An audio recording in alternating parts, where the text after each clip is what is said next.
Eh bien, bonjour tout le monde, bienvenue à cet épisode de présentation et d'introduction de la série de balados Légendes urbaines. Je suis ici aujourd'hui avec Florence Poliac, la titulaire de la chaire internationale sur les usages et pratiques de la ville intelligente de l'Université du Québec à Montréal. Salut Florence, Salut Olivier. comment ça va? Très bien, merci. Et toi? Très bien, je trouve que c'est un beau jour, un grand jour en quelque sorte. Tout à fait. Le point culminant d'une collaboration qui a mis plusieurs années à émerger sous cette forme-là. Puis aujourd'hui, en fait, on veut essayer de partager à notre auditoire la genèse du projet, puis surtout la raison pour laquelle on s'arrête aujourd'hui sur un balado qui s'appelle Légendes urbaines, puis qui va chercher à présenter les travaux de recherche, de présentation dans l'espace public, de présence dans la psyché collective, de ce que la recherche en études urbaines sur les villes intelligentes peut apporter à la prise de décision. Tout à fait. Je suis tellement contente qu'on ait l'occasion d'ouvrir cette série Légendes urbaines. Mais avant, Olivier, avant qu'on explique puis qu'on donne le goût aux gens de nous écouter, j'aimerais ça que tu te présentes Mhm. parce que tu es la cheville ouvrière de ce projet. Puis je veux absolument que les gens te connaissent mieux. Alors, j'aimerais que tu te dises un petit peu d'où tu viens puis comment ça se fait que c'est toi qui es à la barre de Légendes urbaines. Ben, j'aime à dire, par analogie, que ma trajectoire professionnelle ressemble à celle de l'évolution des villes. Oh, wow. Les milieux de vie se façonnent au gré des circonstances, les modes font évoluer les pensées, qui font évoluer les manières de vivre, d'occuper, de dynamiser l'espace. Moi, j'ai une trajectoire en zigzag, touche à tout, généraliste, qui m'a amené à la sortie du secondaire à aller étudier en technique de communication dans les médias pour me former en animation et en journalisme radiophonique. Ce que je n'ai finalement jamais fait à l'extérieur de ce programme de formation. Mais donc, aujourd'hui, avec ce Ben oui. balado, Mhm. c'est un très beau retour aux sources, en quelque sorte, que cette chance de pouvoir mettre à contribution ces aptitudes en communication que j'ai développées dans cette formation-là. À la suite de ça, en fait, moi, j'ai eu la piqûre quand j'ai commencé à côtoyer des gens comme toi en entrant à l'université pour la réflexion sur l'espace vécu. En fait, moi, j'ai découvert à la fin de mon baccalauréat en sciences sociales qu'en fait, l'urbanisme, c'était une pratique professionnelle. Que les villes se construisaient pas d'elles-mêmes, mais qu'il y avait des gens dont c'était le mandat de réfléchir à la manière dont, pas comme dans SimCity où il y a un grand opérateur qui clique sur quelque chose puis qui dit boum, ici il va y avoir une tour, boum, ici il va y avoir une autoroute. J'ai découvert en fait qu'il y avait cette espèce de magma en fusion sous la ville qui faisait en sorte que ben, dans différents pays, elle émergeait de différentes façons, à différentes époques. Elle se façonnait d'une Mhm. manière qui différait. Donc, après avoir fait baccalauréat, maîtrise, doctorat et même post-doctorat dans le domaine, je me suis retrouvé par un curieux concours de circonstances à revenir sur des recherches, certaines qu'on avait menées conjointement, Ensemble, ouais. Mhm. sur la place de la gouvernance dans la planification et dans la prise de décision en urbanisme, en aménagement, sur la place de l'aménagement dans la réflexion sur le transport. Puis, au fur et à mesure que, parce qu'on le dit toujours, hein, plus j'en sais sur quelque chose, plus je réalise qu'il me manque des connaissances pour bien savoir, j'arrivais toujours à cette espèce d'insatisfaction de constater que on sait beaucoup de choses parmi le milieu des chercheurs sur ces questions. On a accès à des données probantes qui nous montrent que certaines dynamiques ne sont pas des fatalités, que certains modes de pensée ne sont pas Mm. obligatoires, que dans certains autres pays, des impasses ont été dénouées, alors qu'ici, on a l'impression que c'est impossible de dénouer ces impasses. Puis j'ai nourri une insatisfaction viscérale quant au fait que quand on fait des micro-trottoirs, quand on entend les assemblées de consultation publique, quand on voit des images des réunions, des conseils de ville, on tient pour acquises énormément de choses qui tirent plutôt du registre Et du mythe, des biais cognitifs, des idées reçues, des légendes urbaines, quoi. ouais. Ah, les élus ont les mains liées, ils ne peuvent rien faire parce que la population, majorité silencieuse, ne voudrait pas d'intervention Mhm. ambitieuse, que les pistes cyclables sont par défaut indésirables parce que le pas dans ma cour bloque tout, que les municipalités sont tellement dépendantes de la taxation foncière qu'elles ne peuvent rien faire d'ambitieux en matière d'écofiscal. Comme si tout était une fatalité, Alors qu'en vérité, on sait plein de choses à l'intérieur du milieu universitaire, mais elles percolent peu à l'extérieur. Puis toi, tu étais Ah, exactement de l'autre côté du miroir à te dire, je veux faire sortir tout à ces fait. connaissances. Mais écoute, je pense qu'on est arrivé par des trajectoires différentes à des mêmes constats, ou en tout cas des constats qui nous permettent cette collaboration aujourd'hui. La chaire internationale sur les usages et pratiques de la ville intelligente est née en 2020 d'un renouvellement d'une chaire précédente qui était un petit peu plus modeste, qui s'appelait la chaire In situ. Donc, on va dire que ça fait 9 ans maintenant qu'on travaille sur ces questions que tu as évoquées. Je les appelle souvent de politique urbaine, d'action collective en urbanisme, mobilité, transport. C'est des recherches partenariales, puis je vais en profiter pour le signaler. Mes partenaires actuels, c'est la ville de Montréal, puis l'arrondissement de Rosemont-la-Petite-Patrie, mais on collabore avec d'autres acteurs de la ville qui sont dans différents secteurs.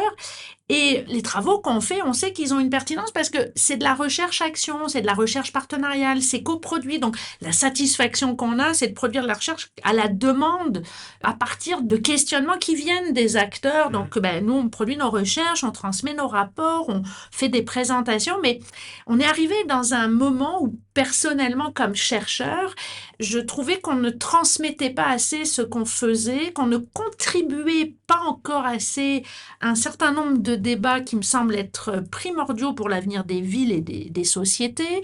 Peut-être aussi que toute cette connaissance qu'on produit, il fallait lui trouver une utilité sociale encore plus grande.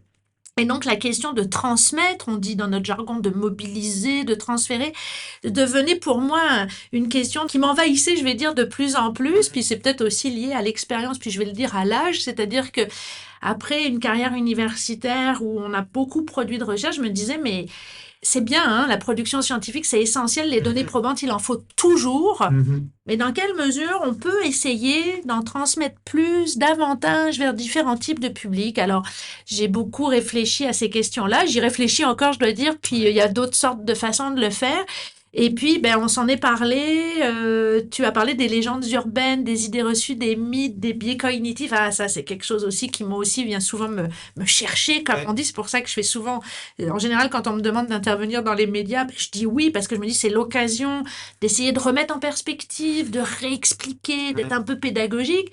Alors, évidemment, Olivier, on se connaissait avant, mais quand on s'est parlé récemment, tes légendes urbaines, tes idées reçues, mon envie de transfert des connaissances de la chair, d'en faire bénéficier le plus de monde possible, se sont mariés et donnent lieu à cette série dont on est ravis de la faire, de la produire, puis on va espérer que notre auditoire aussi. Donc cette série Légendes urbaines qui vient décoder, recoder, déconstruire, reconstruire un certain nombre de perceptions, d'avis dans le champ de l'urbanisme, de la mobilité, des villes au sens large. Tu as pris le temps de remercier les partenaires de la chaire, mais moi, évidemment, je prends le temps de remercier la chaire de m'offrir cette occasion. Parce que dans nos discussions initiales, on réfléchissait à la manière d'essayer de faire sortir les connaissances pour qu'elles soient applicables, pour qu'elles soient bénéfiques à la transformation de l'action publique, la transformation des conceptions de la population générale, des promoteurs immobiliers, des acteurs de l'urbanisme, des élus. Mais on se disait, dans les formats classiques de communication dans le milieu universitaire, on ne peut pas jouer sur les codes. Si on faisait un ouvrage collectif publié à des presses universitaires, on devrait passer par le processus d'approbation par les pairs.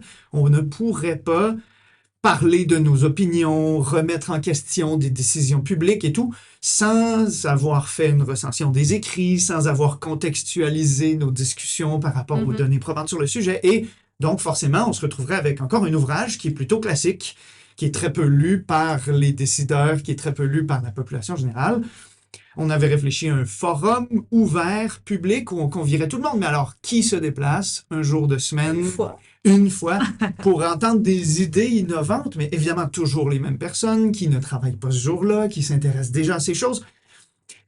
Et on s'est dit, tiens, puisque nous sommes tous deux, tant toi que moi, des grands consommateurs de balado, c'est sûr. puisque nous apprenons énormément et de façon très différente aussi, parce que c'est un médium qui est très plastique, parce que c'est par le biais de la conversation qu'on explique des choses, qu'on se les explique à soi-même, que souvent, après avoir enregistré un épisode de balado, on se dit « Ah, j'ai plein de nouvelles idées pour des recherches, il faudrait que... » On s'est dit « Tiens, accompagnons les gens dans leur quotidien, dans leurs déplacements en métro, dans leur Tout à fait. jog de 30 minutes sur le bord du canal ou sur le Mont-Royal alors plutôt que d'écouter de la musique, plutôt que d'écouter des balados sur les bitcoins ou je ne sais trop pourquoi pas apprendre sur les légendes urbaines, sur la ville.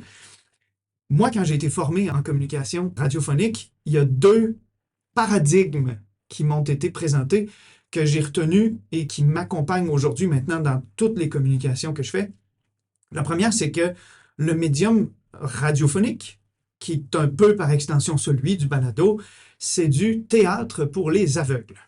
Autrement dit, on peut se permettre de communiquer à des gens qui ne doivent pas savoir lire, ne doivent pas être capables d'interpréter du contenu visuel, mais on est aussi capable de les faire voyager par le seul timbre de notre voix, par le seul type de propos que l'on tient.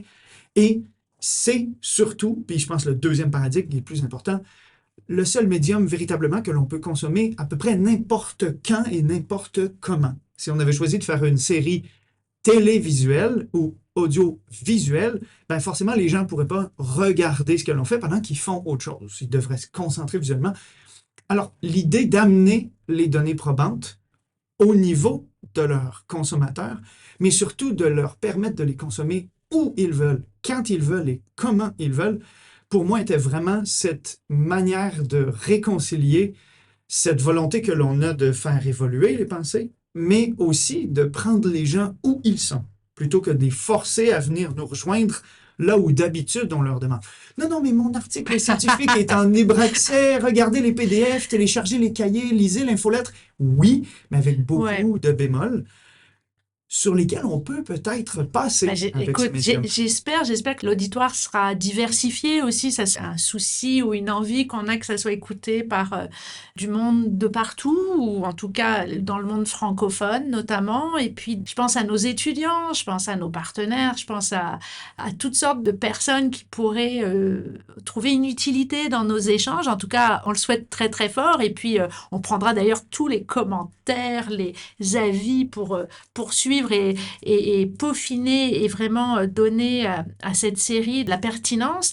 Si je dis ça, c'est qu'on espère qu'il y aura des retours, mais tu as dit quelque chose de très important. Tu as dit on veut aller toucher les gens, on veut qu'ils puissent s'approprier cette parole, se l'écouter à leur rythme où ils veulent. Et ça, je pense que, moi je vais parler en tant que chercheur universitaire, je pense que c'est très très important que la recherche soit au service d'un projet de société, au service de la connaissance collective, publique, si je puis dire. C'est très très important pour moi et pour la plupart des collègues, et donc qu'on ne soit pas dans une tour d'ivoire, que la recherche ne soit pas un monde à part, déconnecté. Alors on a la chance en urbanisme, transport, mobilité, d'avoir des sujets très pratico-pratiques, ce qui nous oblige et ce qui oriente aussi une recherche souvent vers, en tout cas pour ma part, une recherche action, une recherche dirigée vers le projet, vers l'aide à la décision. Ça, j'en suis très heureuse, mais il en demeure pas moins que, comme tu le dis si bien, un rapport de recherche, un article, un colloque, c'est un monde, c'est le monde scientifique, c'est un monde en partie fermé.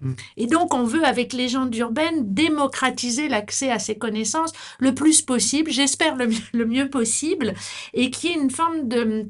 Alors, on ne sera pas les uns à côté des autres. Quand les gens nous écouteront, ils seront quelque part dans leur univers quotidien, mais d'avoir une proximité quand même entre Olivier et ses invités, entre Olivier, les chercheurs et l'auditoire, et que ça crée des nouvelles interactions, peut-être aussi après interpersonnelles. On n'en sait rien, mais qu'il y ait cette forme de proximité et de facilité d'accès. En tout cas, c'est un de mes souhaits les plus chers, parce que je pense que ça fait des années qu'on produit des choses qui sont pertinentes, mais il faut qu'elles soient plus accessibles, mieux connues, pour espérer contribuer un petit peu au changement du monde autour de nous. Rien de moins que de changer le monde un épisode à la fois. Merci. Alors Florence, grand merci. Merci à vous toutes et toutes de nous écouter. On espère que cette série va vous plaire. Échangez avec nous via les médias sociaux de la chaire, via son site internet villeintelligente.esg.ucam.ca. Merci pour votre écoute. Bonne saison de Légendes urbaines.